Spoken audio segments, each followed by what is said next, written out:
Bonjour les amis, Steve Garret, votre courtier immobilier du coin qui est sur le point de partager avec vous les statistiques relatives aux trois catégories de propriétés, c'est-à-dire les unifamiliales, les condos et les plex, pour la région métropolitaine de Montréal. Alors, commençons avec les ventes. Pour l'unifamilial, les ventes sont en baisse de 16%.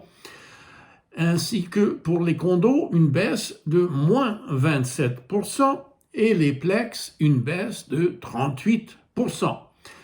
Par contre, quand on considère le prix médian, en commençant avec l'unifamilial, nous affichons une augmentation de 7%.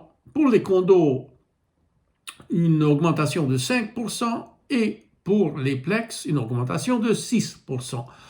Mais en ce qui concerne les prix elles-mêmes, c'est-à-dire le prix médian des unifamiliales, donc 7% représente 536 500 $.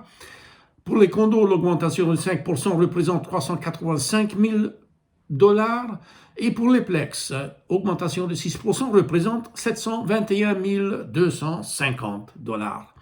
En ce qui concerne les inscriptions en vigueur, les bonnes nouvelles, c'est qu'on a une augmentation des inscriptions en vigueur, ce qui représente plus de propriétés sur le marché, qui augmente les occasions pour les acheteurs.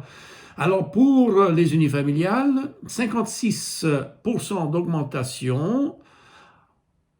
Pour les condos, 23% d'augmentation, et pour les plex, 22% d'augmentation. Une autre manière de penser aux inscriptions en vigueur, c'est comme l'offre qui se présente dans le contexte de l'offre et la demande, n'est-ce pas? Les délais de vente sont aussi très importants comme indicateur. Alors pour les unifamiliales, il n'y a pas de changement, donc 30 jours pour vendre un unifamilial. Pour un condo, moins 6 jours, ce qui veut dire 38 jours total pour vendre un condo. Et plex, moins 2 jours à 47 jours total. Alors encore une fois, tous ces chiffres sont pour la région métropolitaine de Montréal en fin du troisième trimestre 2022 comparé au troisième trimestre de l'année dernière, c'est-à-dire 2021. Alors vous voilà, si vous avez d'autres questions, n'hésitez pas, contactez-moi.